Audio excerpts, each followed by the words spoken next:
Okay, the Ezra Hashem. Today's daf is Masechta Gittin Daf Lamed Gimel 33. And before we start, I'm just going to review just a part of the Mishnah.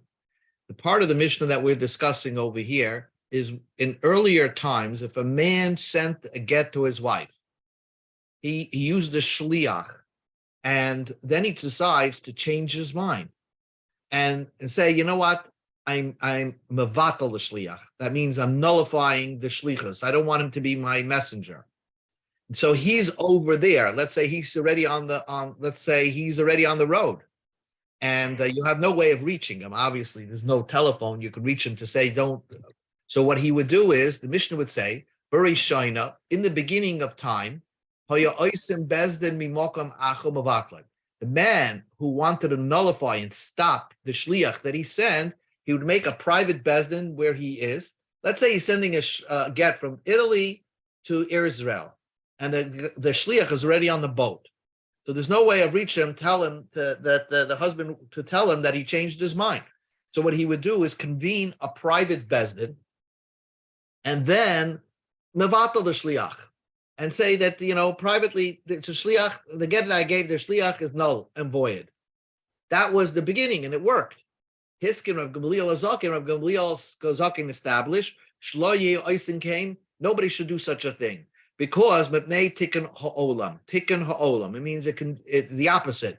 We want to keep the world straight, and this can destroy the world. Now, why could it destroy the world? Well, the obvious reason is that if he is mavatal the get in his city, and the shliach doesn't know about it and gives it to her, she thinks it's a good get. The shliach says it's a good get. She gets married and has children, and it turns out that her children from the second marriage, which is not really a marriage, will be mamzerim, because the get was null and void. So Rabbi Gamliel said that once you send a shliach, unless you tell the shliach, I don't want you to be my messenger anymore, you can't privately behind his back mavatal the shliach. Okay, that is what we learned in the Gemara. So now we turn to Daf Lamed Beis Amid Beis, about like 5 lines from the bottom. So the Gemara discusses that the Mishnah said that in earlier times, the man, if he wanted to make null and void the get that he gave, he would convene a bezdin. Itmar, it was taught. In the earlier times, before Rabbi Gamliel came up with his rule that it doesn't work, in front of how many people would he have to nullify the shlichus of this person that he sent? How in front of how many people does he say, I don't want this person to be my shliach to give the get to my wife?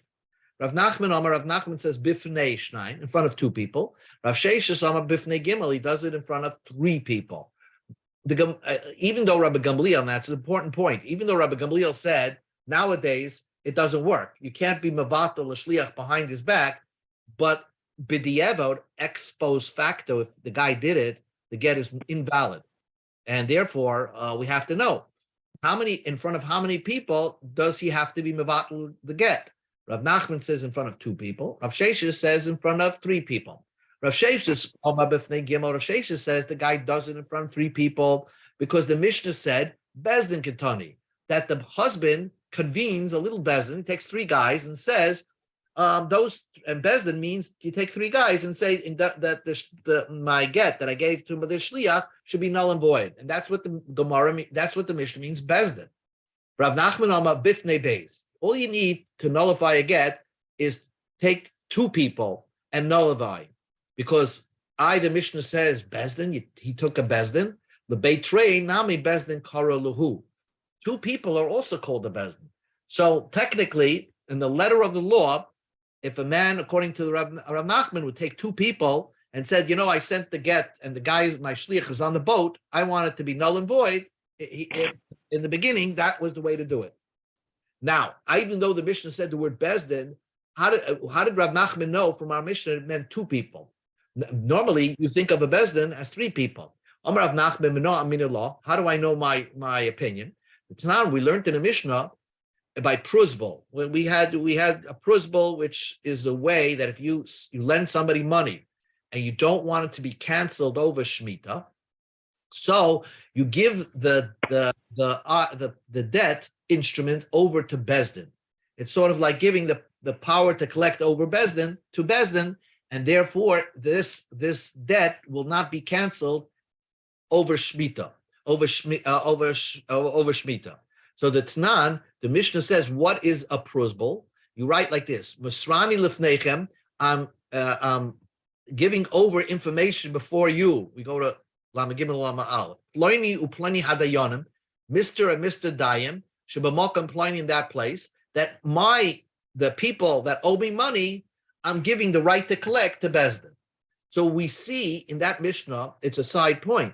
You see in that Mishnah that two people, Ploini uplani, could be a Dayan, that you don't need three people. So therefore, that's how Rav Nachman got his then. Hi, Louis. We're on Daf Lamed Gimel Lamed Aleph, the first line. Rav Sheshes Amar. Rav Sheshes says, no, the Mishnah didn't mean that two people are already called a bezdin in language of Mishnah. Haneki ruchel lechashev lezel. Does the Tanakh mean like to be like a peddler that would have to say that what makes a bezdin is pliny, pliny, or pliny?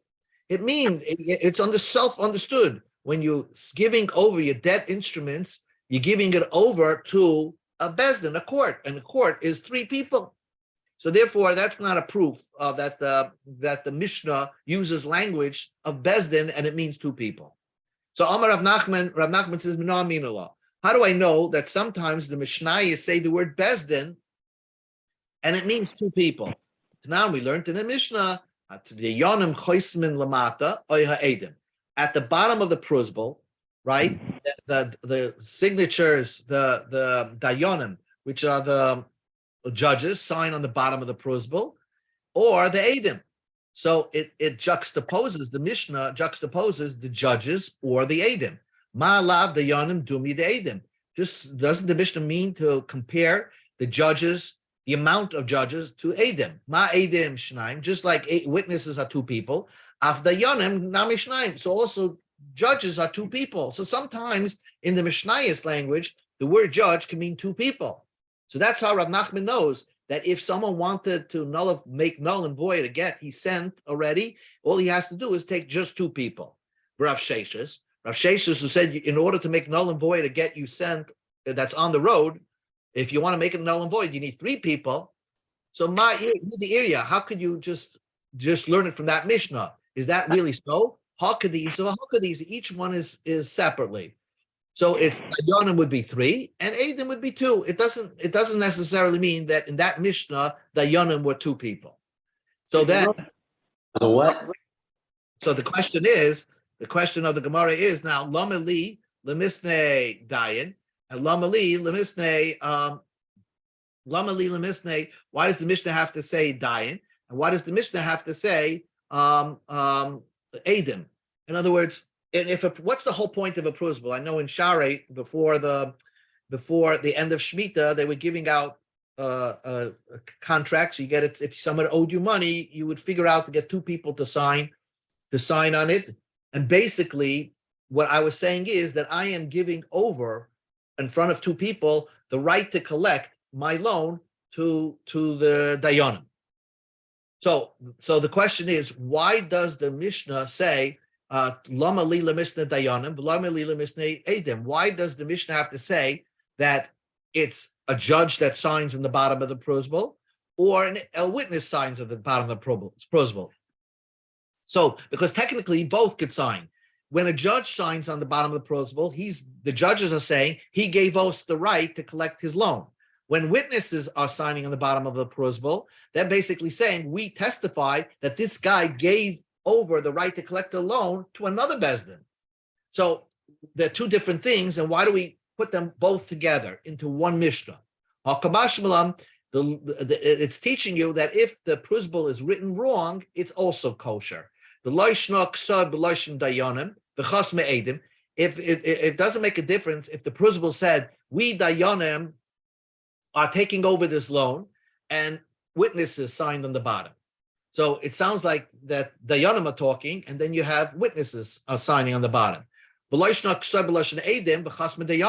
it doesn't matter if the prosbul was written this way. that we Adam saw that this guy gave his right to collect to Dayanim, and then you have three Dayanim sign on the bottom. So it sounds like the Adam are talking, and really the judges are signing on it. It still will be a kosher prosbul. The bottom line is that there are many different ways to write a prosbul. If you mix it up, it's still a kosher prosbul, and the loan will not be canceled. Anyway, this ends that piece of the Gemara. Okay, so remember this on the piece of the Gemara. The Gemara said that if a husband wanted to null and void a get that he sent with a shliach, and he can't reach the shliach, so he could just take two people and say, or according to Rav Nachman says two people, or Shesha says three people, and say to the person that I sent the get with, that get is null and void. But Rabbi Gamliel stopped this practice because it could destroy the world. That's what it means, to make the world straight. So the Gemara says, "My mipnei tikkun olam." What does it mean to fix the world? So Rabbi Yochanan says, "Mipnei takonos mamzerim," because we don't want to bring about mamzerim. Rav Shlokish Amar mipnei takonos agunas. So Rabbi Shlokish says, because of takonos agunas. So the Gemara explains, what would happen if a guy, without notifying the shliach, was mavatal the get? So Rabbi Yochanan Amar, this could lead to mamzerim. Why? Because if you mavatal the get, he holds Sovelak Rav Nachman. He holds that when a husband would be mavatal the get, he would say it's null and void. He only has to do it in front of the Amar B'fnei Shonayim. He does it in front of two people. Ubeitrei, and see how the Gemara links this machlekes. Ubeitrei les lekala.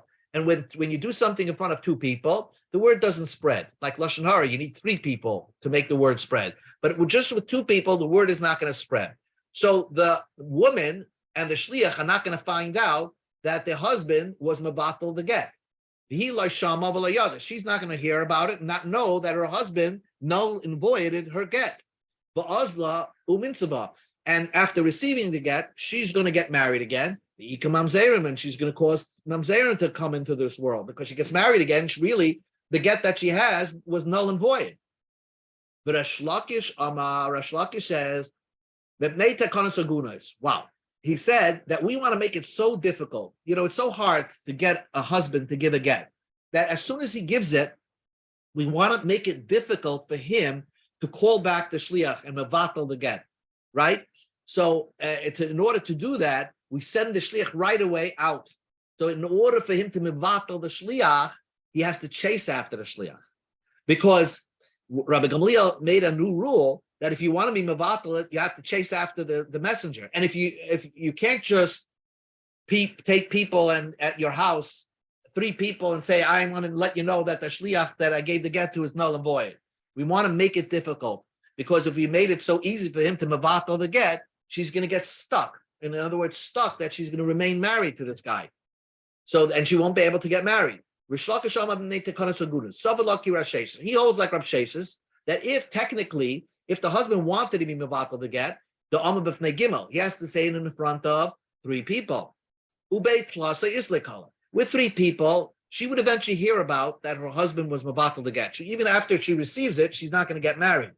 But she's going to hear about it, know that her husband was mevatel the get, and will not get married. But the konas is who the ika. We want to make sure that it's not so easy for a husband to mevatel the get. And therefore, we don't want to make it easy for him. So we say that once you give the get over to shliach and the shliach is on the road, you cannot be mevatel the get. You have to tell it to the shliach. If you can't reach the shliach or he's so far ahead of you, then the get will still be a good get. Now the Gemara says, Tana Rabbanim, the rabbis taught. What happened? Rav Gamliel said, we don't want husbands convening a little bezdin or a little group of people and saying that the mevatel the get. What happens if he did? Is it a bad get and therefore she can't get married? So Rabbi Gamliel, betlei mevutel, divrei Rabbi. Rabbi said that no matter what, she can't get married. The get is batel, is null and void, because that's really the halacha. If the husband says, I null and void a get, that's the minat Torah, that's the way it is. Rabbi Shimon ben Gamliel, loy levatei v'loy lehosav al tanoi. She'im kain ma koyach bezin yafa. Rabbi Shimon ben Gamliel says that it wouldn't work even if he would be mevatel. Once Rabbi Gamliel made a rule that there's no more nullifying a get in private, even if the husband would do it, it wouldn't have any effect, because that's the power that Rabbi Gamliel had, being the main court of the Jewish people. Because if you're going to say that whatever Rabbi Gamliel said is only lachatchila, but ex post facto it would work, then how powerful is Rabbi Gamliel's bezdin? So the Gemara says that even if the husband would be mevatel the get, so the get would still be an effective get, and when she receives it, she can get married again. So the Gemara asks that obvious question: if the husband did it, the get is batal, and she remains married to the original husband. If because you have a thing that what's going to be that what kind of power does Bezdin have, and you're going to let this woman get married, you're going to say it is a good get, but the husband said it's not a good get, and really mina d'oraisa, it should not be a good get. So how could Bezdin say it is a good get, and we're going to let this woman get married? How could that be? So the Gemara says, yes, sometimes the Rabbanan have that power. Called the Mekadesh, even though midaraisa it's not a good get. Called the Mekadesh, adaita the Rabbanan Mekadesh. Anybody who makes kedushin, he's thinking about, he only wants to make it conditional if the rabbis agree with his marriage. And this is a very important point. Sometimes the rabbis, if you don't follow their mode of conduct, they uproot as if you were never married. So here, even if the husband, the reason why this woman can get married again, because it turns out she was never married. Because if the husband was mabatal the get, we don't care. We're going to say it is a good get, even though Madaraisa is not a good get. How are we allowing her to get married? Because we're going to say that she was never married in the first place. It was saying that she's never married. The rabbis decided that the whole wedding that happened never happened. Amalei Rabbeinu Rav Ashi Tenach the Kodesh Bekaspa Kodesh Babia Mai Klamema. I could understand very well that if you make kedushin, if he made the kedushin with money, so the rabbis have that power to uproot the marriage. Why? Because they can say that money that he gave her was not his money. Hefker Bezdin Hefker. Hefker, the Bezdin has a power to decide that that money didn't belong to him, and he never gave a kedushin to the woman. But let's say he slept with her, and he says he's marrying with her by sleeping with her. Well, the rabbis cannot uproot that sleeping. It's a good kedushin. In what power do we have that the rabbis can say that he wasn't mekadesh this woman? Answers the Gemara, Shavyu Rabban lebilase bilas nus. The rabbis made that his marriage, that sleeping with her, was nus. It wasn't because of l'shem marriage. They turned it around, and this woman was never married to her. Someone wanted to use this. There was a rabbi in Share who was the rabbi, one of the previous rabbis that ran Share, wanted to use that in case there's a woman that's not getting a get from her husband, Layalenu. So in order for her not to remain the aguna, he tried to invoke that power of uprooting the marriage from in the first place, like we see in our Gemara. Rabbis have the power to uproot a marriage as if it never occurred. That's a big problem, but it's not simple. But here you see an example that the rabbis did invoke that power. The Gemara says like this: Tanar Rabbanan, Omala Sarah, if you said to 10 people, Kisvu get li ishti, write a get for my wife. Now, what that means is that 2 people write the get and sign on the get, and he basically said any one of you 10 could write a get and give it to my wife. That's basically what he said. So if he decides to say, I don't want 2 of you to be my shlichim anymore, Rebbe says that bittul over there would work. Though Rabbi Gamliel said you're not supposed to mavatal a shliach, but here he's not mavatal all the shluchim, he's just mavatal 2, and the rest of the 8 could still be shluchim. So therefore, that doesn't violate Rabbi Gamliel's rule, and that works. Rabbi Shimon ben Gamliel says no, you cannot be mavatal. It doesn't work at all. It has to be. It's not going to be work. None of those guys can be shluchim. So the Gemara says like this: B'mai kami palgi. What is the machlokes between Rabbi and Rabbi Shimon ben Gamliel? The answer is that the Gemara says be'eder shabbat l'miktsasa. If you nullify part of the witnesses, but lakula doesn't ruin everybody. Let's say you have 10 witnesses saying something. So if you find 2 of them are false, that means other 8 are false as well. So that is a machlokes in the Gemara, and the Gemara is going to link that with the machlokes between Rebbe and Reb Shimon ben Gamliel. Rebbe holds Eidish Shabbat L'Miktsasa. If you nullify 2 out of the 10 witnesses out of 10 witnesses, we go to Amid Beis, Loi Bat Lakula. We go to Lamed Gimel Amid Beis, Loi Bat Lakula. They're not all nullified. So therefore, let's take it back here. A guy told 10 people, any one of you could write a get for my wife and give it to her. And then he nullified 2 of them. Well, 8 still have the power to give a get to his wife. So therefore, they could still give the get to his wife. And that doesn't violate Rabbi Gamliel. Rabbi Gamliel said that you can't mevatel the shliach, but that's only you mevatel your only shliach. But if there's still 8 that could still give the get, that's fine. The azli hanach kasvi yavu. If the other people go and give her a get, lichte bebeleiser, they can write it and give it. Rabbi Shimon ben Gamliel Rabbi Shimon ben Gamliel holds eider shabbat l'mitzas l'bat l'kula. If you get rid of 2 out of 10 witnesses, then the whole witness group falls apart. So same thing over here. If you're going to get rid of 2 out of the 10 people you assigned the responsibility to write a get for your wife, it means just because you told 2, it means all of them are null and void. And once you make null and void all the shluchim, then Rabbi Gamliel's edict kicks in and it doesn't work. The problem would be the others don't know about it, and therefore they're going to write a get. They're going to be matar and eshesis for everybody, but to get married again. If it wasn't for Rabbi Gamliel's rule that the bittul doesn't work, the other 8 who, according to Rabbi Shimon ben Gamliel, not shluchim anymore, will write a get and give it to her, and then and it's not a kosher get, and she's going to get married and have mamzerim. So therefore, Rabbi Gamliel's rule kicks in, and because of that, the bittul that you did doesn't work. So that's one reason why Rabbi Shimon Gamliel's bittul doesn't work. The Ibaya Seima, I'll give you another reason why Rabbi Shimon Gamliel's doesn't work. The Kuliyama, everybody holds Eidish Shabbat L'Mitzas L'Bat L'Kula. Everybody will hold that just because you got rid of 2 of the group, it doesn't ruin the rest of the group. In other words, the other 8 could still be shluchim. So Rabbi says, fine. So you could get rid of 2, you could be bottle 2, and the other 8 can go ahead and give a get. What's the problem? So why Rabbi Shimon Gamliel say that doesn't work? So the Gemara says, this is the reason of the Rabbi Shimon Gamliel.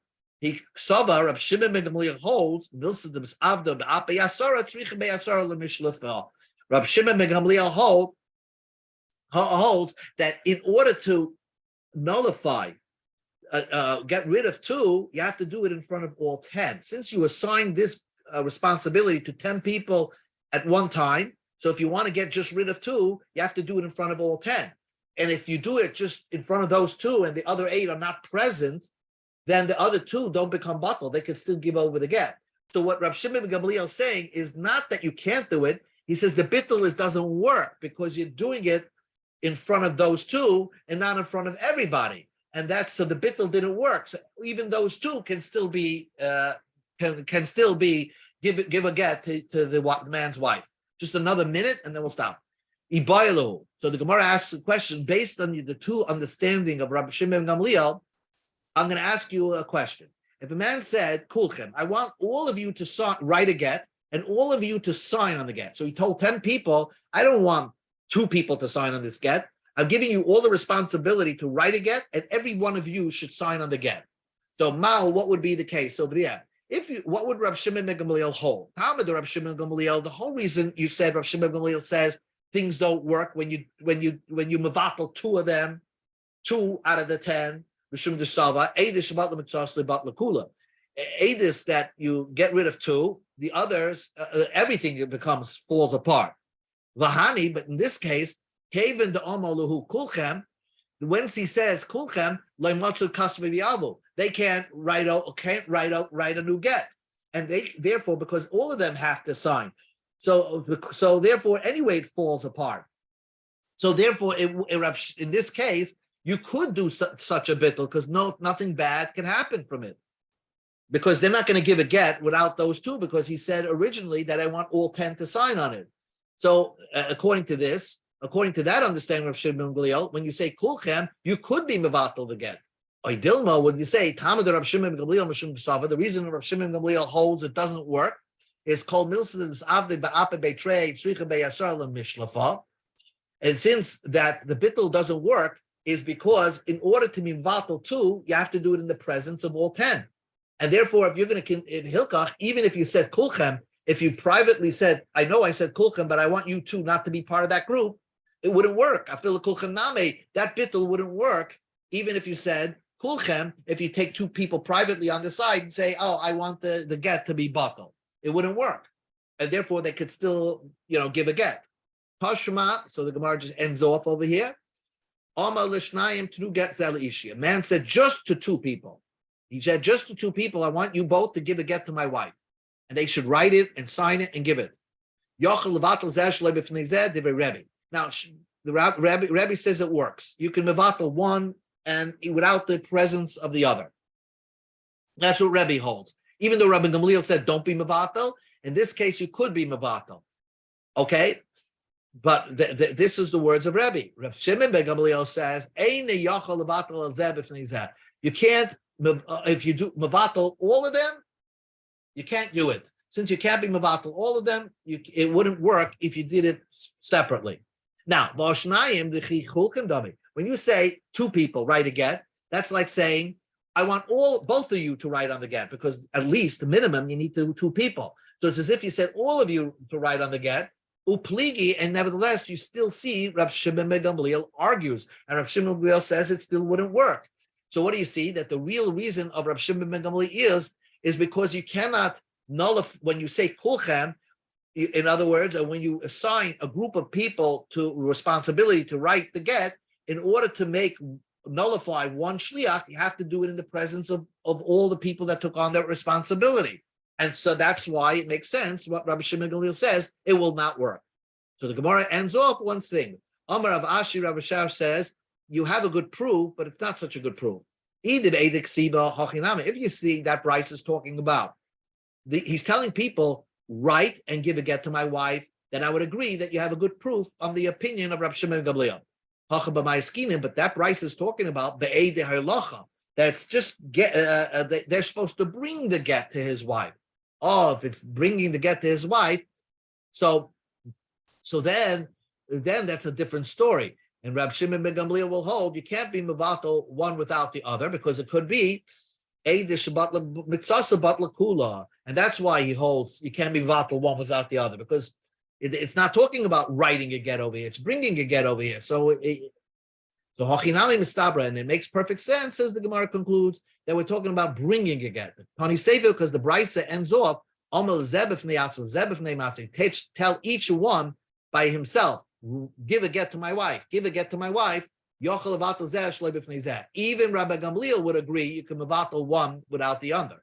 If you say that this Brisa is talking about Eidei Halacha Shapir, then I understand why Rabbi Gamliel would agree over here. Shimon ben Gamliel would agree, because he didn't assign them all at one time. You gave them the responsibility to bring the get, each one separately. If we're talking about writing a get, can you even tell somebody, you write a get for my wife and sign on it, and then go down the block and tell somebody else, you write a get for my wife and sign on it? We have a rule that they don't combine. Until the 2 Adam see each other, they're not considered Adam to sign on a get. Adam to sign a get have to know about the existence of each other. They can't sign on one separately and the other separately. So therefore, it must be that the Bryce is talking about Eidei Halacha, not Eidei Ksiva. So the Gemara concludes that's not so proof. That's not so proof-worthy. Maybe that Bryce holds like a Shuban Karcha, that for an aid on a get, one aid doesn't have to know about the existence of the other. As long as they sign on the get, they could combine. So the Gemara just ended off on a tangent of what the opinion of Rav Shimon ben Gamliel is. But again, we're discussing over here, can a husband nullify a get that he already sent the shliach to give the get to his wife? Can he go privately and tell somebody, I want it null and void? And with the Takanas of Rabbi Gamliel, we say this cannot be done anymore. Okay, we'll stop over here. We'll do Lamed Dalet tomorrow.